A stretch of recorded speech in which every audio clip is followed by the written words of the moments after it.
हा गाव ओतून या प्रशासनाला जागा करतो का येणाऱ्या काळात याच्याही पेक्षा मोठे आंदोलन आम्ही इथं उभा करू.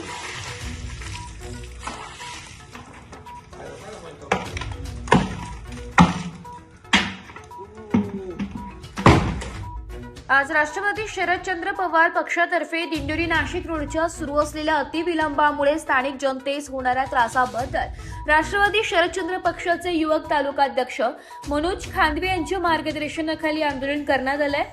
पीडब्ल्यूडी कार्यालय दिंडोरी येथे मनोज खांदवे, संदीप ढेरे, तहसील मणियार, संजय घाडगे व इतर पदाधिकाऱ्यांमार्फत कार्यालयात चिखल फेकण्यात आलाय. स्थानिक जनतेला त्रास होतोय तर तुम्हालाही त्रास व्हावा या उद्देशाने सदरचे आंदोलन करण्यात आलंय. यावेळी मोठ्या संख्येने युवक उपस्थित होते. तुम्ही त्र्यंबकेश्वर ते पिंपळगाव हा रस्ता तुम्ही आराखड्यात धरला. उमराळापासून दिंडोरीला येणारे, पेठ करून येणारे तालुक्यातले लोक असतील, उमराळापासून दिंडोरी पर्यंत येणारे एवढी प्रचंड हाल आहे. तुम्हाला जर 2 किलोमीटरचा रस्ता जर करायचा आहे तर तुम्हाला 12 किलोमीटर रस्ता खोदून ठेवायची काही गरज नाही. आम्ही दररोज येतो. आता आमच्याकडे जरी स्वतःच्या गाड्या असल्या आम्ही कुठेतरी पर्यायी व्यवस्था करतो. पण ज्या ठिकाणी शेतकरी असेल, विद्यार्थी असेल, कॉलेज असेल किंवा प्रत्येक शैक्षणिक संस्थेमध्ये येणारे विद्यार्थी असेल, त्यांना कुठंतरी महामंडळाच्या बसने यायचं असतं, तर कुठून तरी प्रायव्हेट गाडीने यायचं असतं, वेळेवर गाड्या नाही भेटल्या तर त्यांच्या सर्व शैक्षणिक वर्षाची नुकसान होते. तर मला आमच्या पक्षाच्या वतीनं, सर्व पदाधिकाऱ्यांच्या वतीनं प्रशासनाला विनंती करतो की भविष्यामध्ये तुम्ही त्वरित या रस्त्यांची काय असेल ती पुरेपूर काळजी घेऊन याचा एक शरदचंद्र पक्षाच्या वतीने रस्त्यांच्या विरोधात आंदोलन करत आहोत. तरी जर बघितलं तर 1 वर्षापासून आकळे फाटा ते मसूरपर्यंत रस्त्याचं काम चालू आहे. आणि जर तुम्हाला काम करायचं होतं तिथून मागे तुम्हाला 6 महिने का 6 वर्ष होते, एवढे दिवस तुम्ही गप्प बसले. ऐन पावसाळ्याच्या वेळेस तुम्ही कामं काढले आणि आज त्या खड्ड्यांमुळे काही लोकांचे कंबरडे मोडले. आज नाशिकमध्ये 2-4 अपघात होऊन मृत्यू झालेले. त्यामुळे लवकरात लवकर या प्रशासनाने व या सरकारने या रस्त्याची दखल घेऊन लवकरात लवकर रस्ता दुरुस्त करून सिमेंट कॉन्क्रीट जेवढा लवकर होतं तेवढा करावा. त्याचं कारण असं तर थोड्या दिवसामध्ये शेतकऱ्यांचे टमाटे काही पिकं चालू होत आहे. आमच्या पिंपळा फाट्यावरती टमाटा मार्केट चालू होत आहे.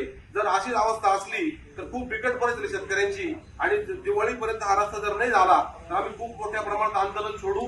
आणि आज तर फक्त गाळ आणलाय. मग तुमची भाऊ सांगितलं आम्ही एका 2-4 काळाच्या आयवान होतो.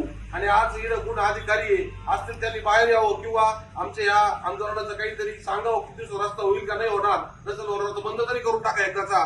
त्याच्यावर आम्ही बघू काय करायचं काही नाही. आज आम्ही शरदचंद्र पक्षाच्या वतीने सर्व युवक मोठ्या प्रमाणात जर रस्ता नाही झाला तर आंदोलन सोडू एवढंच सांगतो आणि थांबतो. त्यांनाही सुद्धा विनंती आहे जे राज्यकर्ते, जे मंत्री या मतदारसंघात फिरतात, जिल्ह्यात फिरतात, त्यांना त्या फोटो काढा त्या खड्ड्याचे आणि त्यांना पर्सनली टॅग करा.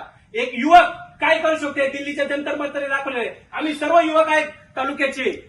आम्हाला हे कधीच सहन होणार नाही का आमच्या सर्वसामान्य शेतकऱ्यांचे हाल होत असेल. आज तुम्हाला वाटत असेल का तालुक्यात विरोधक नाही, पण राष्ट्रवादी काँग्रेस पक्षाचे सर्व कार्यकर्ते तुम्हाला तोंडाला जोपर्यंत तुमचा फेस पडत नाही ना तोपर्यंत आम्ही राष्ट्रवादी काँग्रेस पक्ष 100% आंदोलन करतो. आज फक्त गाव वाचलेला आहे. लक्षात ठेवा, एकही अधिकारी इथं नाहीये.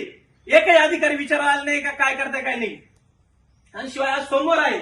या आंदोलनातून मी तीव्र असा इशारा देतो, जर या आंदोलनाची दखल जर कोणी घेतली नाही आणि रस्ता नाशिक करून रस्ता लवकरात लवकर फास्ट कॉन्क्रिटीकरण झालं नाही तोपर्यंत आम्ही याच्यापेक्षा मोठ्या प्रमाणात आंदोलन करू. एस मराठी न्यूज साठी तालुका प्रतिनिधी भाऊसाहेब पिंगळ, दिंडोरी.